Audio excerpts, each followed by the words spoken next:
we have Devina Mehra, founder and CMD of First Global on the show right now. Hi Devina, morning and great to be speaking with you, and it's indeed an interesting time to have you on the show because of late the Indian markets are not performing that well, but globally there's a lot that's been happening with respect to tariff, as well as the rate cut announcement is also expected in the times ahead.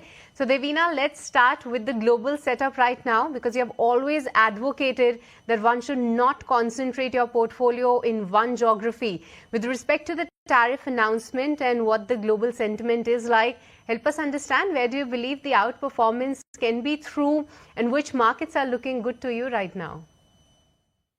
Hi. So, as I always also say that not only should you be global, but global doesn't mean only the US. So you need to be diversified across countries, because no theme lasts forever in markets, whether it is countries, whether it's asset classes, or within a country industry. So that keeps changing. Of course, we will be doing our rebalance globally. We haven't done that yet for the quarter.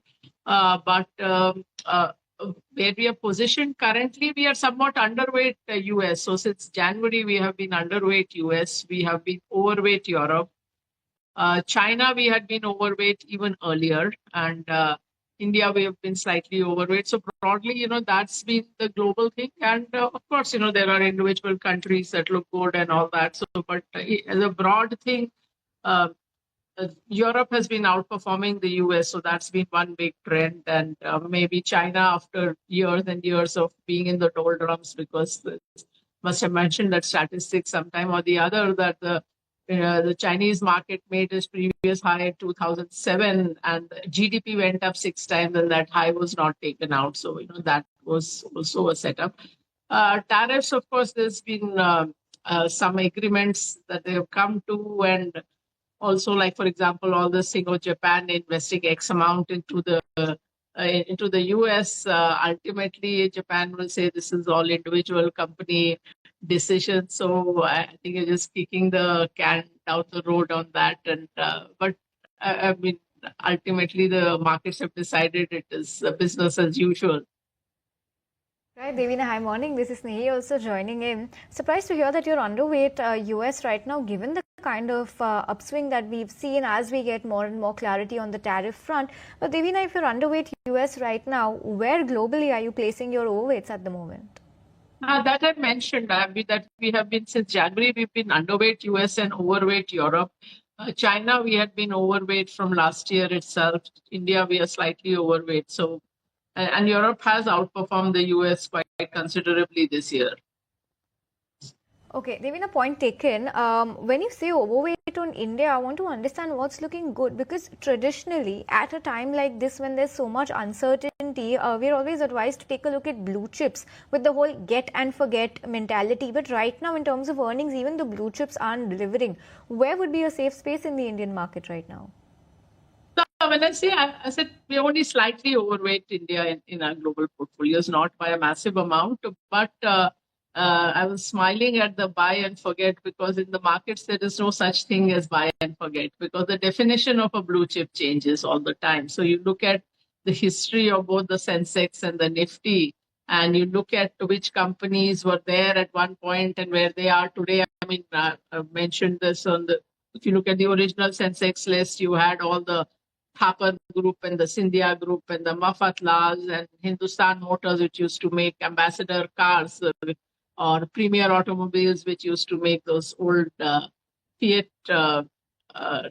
cars. So all those companies have gone way into history, India's steamships and all that. And those were all blue chips. They were all companies with decades of history when the Sensex came into being. The only company with a relatively short history at that point was Indian Hotels. All other companies had really long histories and were the blue chips. I mean, often when I talk to people also about their grandparents' portfolio, and you'll find that this stuff with all those old groups that I mentioned, JK, Thapar, Modi, Scindia, Mafatlal, which have all kind of passed into history. So the definition of blue chip keeps changing, which if you look at Nifty also, how all the stocks that were in Nifty at one point, or even in the general composition. At one point, there were no banks in these major indices.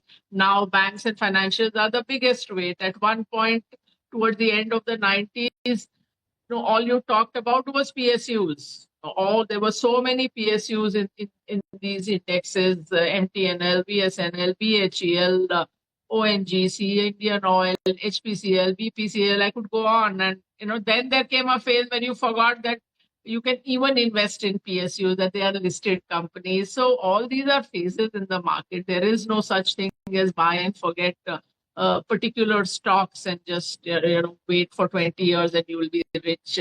The data doesn't show that. Data only shows that the ones you pick are the survivors or the successes. So you forget about all the things which fell off the radar. Even in particular industries, HDFC Bank and Kotak Mahindra gave you the compounding, but there were so many others who got licensed around the same time. Times Bank, Global Trust, Centurion Bank, and so many PSU banks.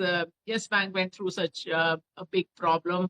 So we only think of that, if I had bought this here, it would have compounded to X, but you wouldn't have bought just that one stock. And I actually looked at somebody's mother's portfolio from the early 2000s that she hadn't looked at for 20 plus years. And there you had all the DSQ software and Pentamedia and EPC Micron. And so that is another thing altogether. So, in any phase, the stocks that go up in the next bull run, they are not the same stocks that go up.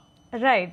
Point taken, Devina. And I hear you and completely second the thought. Hi, Mansi, this side. And yes, while we see the next big headline at present, at least for this week, will be the tariff deadline, the 1st of August. But we have seen a lot of developments coming in over there. Of course, for India, the negotiations are still underway. But while you are talking and giving your views on the market, what's your view for the market participants? I mean, how should one mitigate the risk at present? We see a lot of global happenings, and at the same time, the earnings trajectory, we are midway. We don't see any froth coming or any good signs coming, at least from the domestic earnings picture also. So how should the market participants behave at this point in time? Yeah, so domestic earnings till now has been mixed, but I think the somewhat good news will come from the second quarter onwards in earnings, which was my stance even earlier, because see, there have been some good macro developments. One, of course, you know that the GDP came out ahead of estimates. But more than that, on the consumption side, one thing which will boost earnings is the lower inflation, especially in food and crude, and therefore the crude derivatives. So because India, relatively, the household budgets are very stretched. So if the dal and oil prices go up, you might stop buying soap or shampoo or something like that. So that's that was the overhang for the last, I would say, almost 2 years. And I even saw some statistics that even the household, the food thali kind of has not. It's not just that the inflation has come down; the prices have come down, which of course is on the other side. You can say that for the agriculture segment, that means the realizations have come down. But for the urban consumer or the non-farmer consumer, let us say, there's actually more room in the household budget, which should boost consumption. And when I mentioned crude, of course, all the downstream products of crude are inputs for many industries. So I would think that over time, you will also see some positive moves on the margin front. So, I mean, I would think there will be some improvement on both the revenue growth and margins. And as far as the investors are concerned, I always say that good investing is boring. So, which is why people tell me that many times you repeat the same advice, because the advice doesn't change every 2 weeks.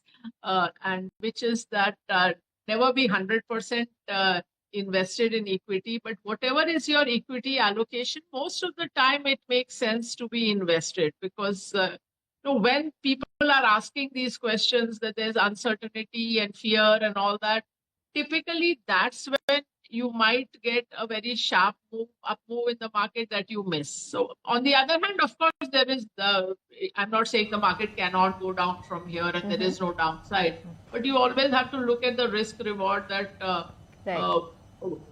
what is the potential downside versus the upside. And again, I'm repeating that if you miss out the 10 best days in 40 odd years, you give up 2/3 of your return. So most of the time you can't afford to sit out. Absolutely, Devina. Hate to cut our conversation short due to paucity of time, but hope to chat with you lots more next time. Thanks so much for joining us.